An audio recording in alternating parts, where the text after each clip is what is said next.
অমনি রংনি পারানি বমুক্তামা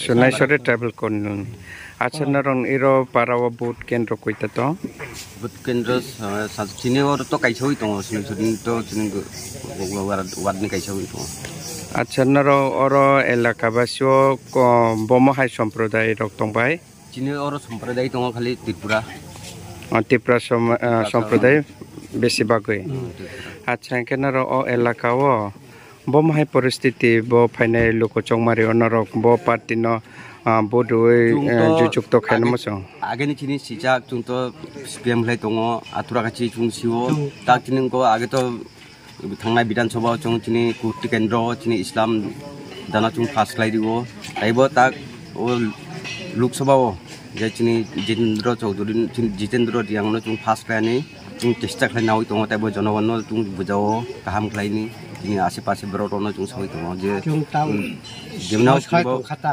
रिवान सब मिलियनि जेरकम जों लोकसभा निर्वाचन पास लायनानै जों चेष्टा नाय दङ अच्छा खा और नरनि और बीजेपी आईपीएफटी तैति प्रमोशन जर्नी और बीजेपी आईपीएफटी रो बीजेपी दङ किन्तु आईपीएफटी रो चिनारो कुरि टिप्रा माथा कायसा परिवर्तन करे नरनि ओ एरियाव अच्छा ठीक আছে হামবাই আঙ্কেল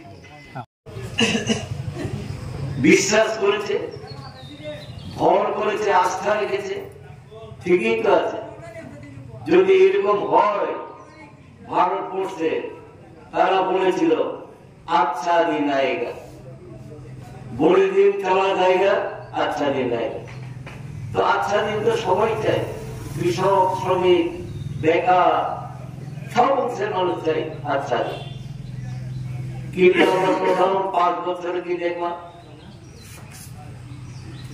আচ্ছা দিনের কথা দূরেই থাক যারা কর্মরত ছিলেন তাদেরকে ছাড়াই করা শুরু করলো সরকারি আধা সরকারি সংস্থাগুলোতে যে বেকার যে পদ শূন্য ছিল এটাকে তালা দিয়ে বন্ধ করে কর্পোরেটদের হাতে দিয়ে কোথায় কর্মরক্ষক কোথায় মা মন্দির ইজ্জত রক্ষা দ্রব্যমূল্য বৃদ্ধি হতে দেবে না বলেছিল দ্রব্যমূল্য উপভোগ করে দেবে মানুষের ক্রয় ক্ষমতা হারিয়ে ফেলবে রেগার কাজ কমিয়ে দিয়েছে প্রত্যেকটা বাজেটের সময় আমরা দেখেছি অর্থ কমিয়ে দেওয়া এই কাজটাই তারা করছে যারা নিজের পরিবার পরিজনদেরকে বাঁচাবার জন্য ছেলে মেয়েদের পড়াশোনা করাবার জন্য অল্প কিছু সরকারের ব্যাংক থেকে ঋণ গ্রহণ করে নিজের অর্থনৈতিক উন্নয়ন ঘটাবার জন্য এক পয়সাও তারা এই ঋণ মুকুব করে অথচ আমরা প্রত্যেক বছর দেখেছি যখন পার্লামেন্টে বাজেট হয় হাজার হাজার কোটি টাকা যারা লোন দিয়ে আরো বড় লোক হচ্ছে তাদেরকে লোন মুকুব করে দিচ্ছে এখানে তো পরিষ্কার আর তো মুখে না বললেও মানুষ জানে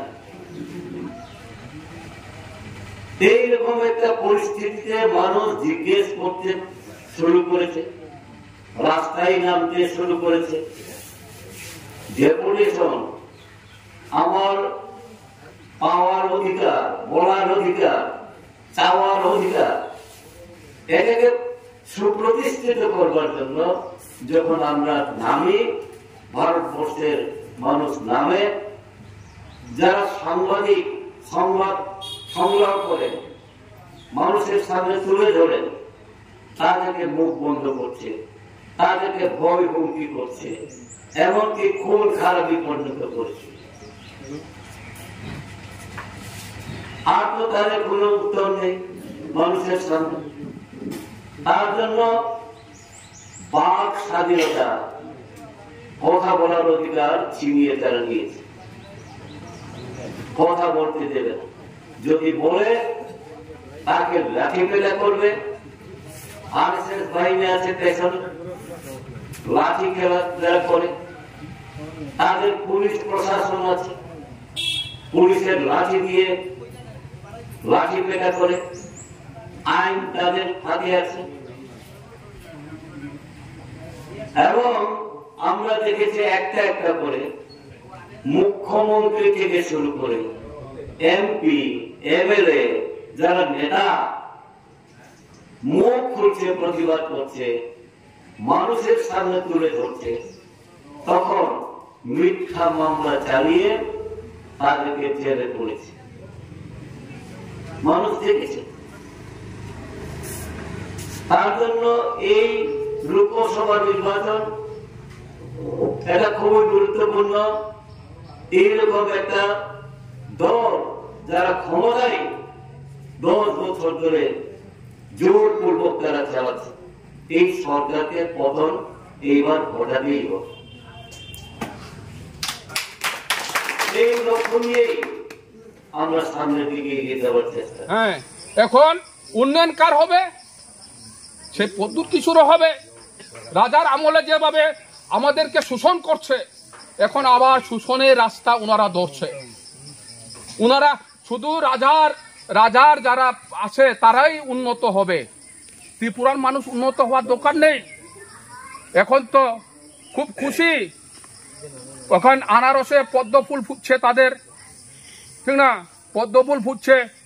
এখন বিজেপির নেতারাই বলছে আমরা মঠাকে কিভাবে বুথ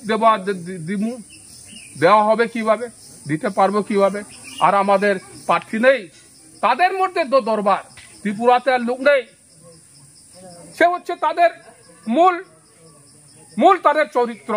সে বিজেপি সাথে এখন মিলে আবার এনসি দেববর্মার মতো বিক্রি হচ্ছে। এখন ত্রাইবেল্লা বলছে কি জানেন? ত্রাইবেল্লা বলছে, আপনারা মোবাইলে দেখতে পারবেন, আমাদের যারা টাচ মোবাইল আছে ওনাদের সাথে দেখতে পারবেন। কয় আমরা দেখছি নতুন চাউল, বয়স্করা বলছে আর কি, যারা বাংলা ভাষা সঠিকভাবে বাঁধতে পারে না, ওনারাই বলে কয় নতুন চাউল ভালো হইব কইয়া ফলাইলাম, ঠিক না?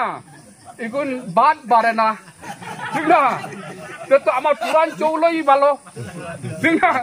তো পুরান চাউল খাইতেও আরাম, বাতও বাড়ে, ঠিক না? সেইভাবে এখন ট্রাইবেল জনজাতিদের উপরে সেইভাবে আলোচনা করছে, এখন চলছে। উনি তো আবার এনসি দেবর মতো বিক্রি খাচ্ছে। কয়েকদিন জোট আমলের আগে যখন ক্ষমতায় বামফ্রন্ট 10 বছর ক্ষমতায় যখন ছিলেন, সেই সময় তো বিজয় রাঙ্কল সেই সময় ছিলেন, ত্রিপুরা স্বাধীন যখন জোট আমল আছে, উনি বিক্রি খাচ্ছে কংগ্রেসের সাথে, ঠিক না? ওনার পয়সা দরকার। সে হচ্ছে কমরেড, আমি বেশি কিছু বলবো না, সময় খুব কম। আমাদের ইন্ডিয়া জুটের প্রার্থী কমরেড রাজেন্দ্র রিয়াংকে আপনারা বিপুল বুথে যুক্ত করবেন। করবেন কিভাবে? এখন ওনারা বিজেপি আর একটা রণকৌশল তৈরি করেছে। কিভাবে করছে জানেন? যারা চাকরি করেন, যারা গ্রুপ যারা করেন, এসএসজি গ্রুপ, তাদের মাধ্যমে বাড়ি বাড়ি গিয়ে প্রচার করে হেই তুই বিজেপিতে সমর্থন করতে হবে। চাকরিয়ানের বাড়ি গিয়ে বলবে বিজেপিতে সমর্থন করাতে হবে, নাইলে আপনি ট্রান্সফার, ঠিক না? আর যারা গ্রুপে কাজ করে, আপনার গ্রুপে না রাখা হবে না। আপনি যদি বিজেপিতে সমর্থন করবেন, আমাদের যারা সমর্থক গ্রুপে যারা কাজ করেন তাদেরকে নিয়ে এইভাবে গোপনে এখন তারা সভা করে না, বাজার সভা করে ওনাদের মানুষ হয় না। এখন গোপনে সেইভাবে এলাকাতে ওনারা প্রচার করছে। তাহলে আমাদের মূল করণীয় কাজ হচ্ছে, কমরেড, দরাইবার কিচ্ছু নেই। বাড়ি আমরা 2-3 করে বাড়ি প্রচার যান, বাড়ি গিয়ে প্রচার করেন। আমাদের আবার যাতে ত্রিপুরাতে আবার যাতে আগের মতো যাতে উন্নত যাতে করতে পারি, বেকারের আমরা কাজ সংস্থাগুলা যদি দিতে পারি, সেইগুলা নিশ্চয় বাড়ি গিয়ে প্রচার করলে আমাদের লিফলেট থাকবে, লিফলেট নিয়ে যাবেন। কয়েকটা আমাদের হাতে সময় নেই, আর কয়েকটা দিন মাত্র সময়, 26 তারিখ তো বুথ, সেইগুলা আমাদের সে প্রচারগুলা করবেন, সেই আশা সবাই প্রতি রেখে আবার বলছি, আমাদের ইন্ডিয়া জুতের প্রার্থী কমরেড রাজেন্দ্র দা খুব ভালো মানুষ, আপনারা সবাই চিনেন তাদেরকে। এক সময় আমাদের কাঞ্চনপুরের বিধায়ক ছিলেন, এমডিসিরই বিধায়ক ছিলেন, বিধানসভারই বিধায়ক ছিলেন। সে তাদের উনি যেভাবে উন্নয়ন করছে, সে আবার তাদেরকে আমাদের সেই ত্রিপুরার যাতে আমাদের জনজাতিদের বা ত্রিপুরার আমাদের গরিব দারিদ্র সীমা নিচে বসবাসকারীদের যাতে কেন্দ্রতে পার্লামেন্টে গিয়ে যাতে কথা বলতে পারি, সেই সুযোগ আপনারা দিবেন, সেই আশা রেখে সবাইকে নমস্কার জানিয়ে আমার আলোচনা শেষ করছি।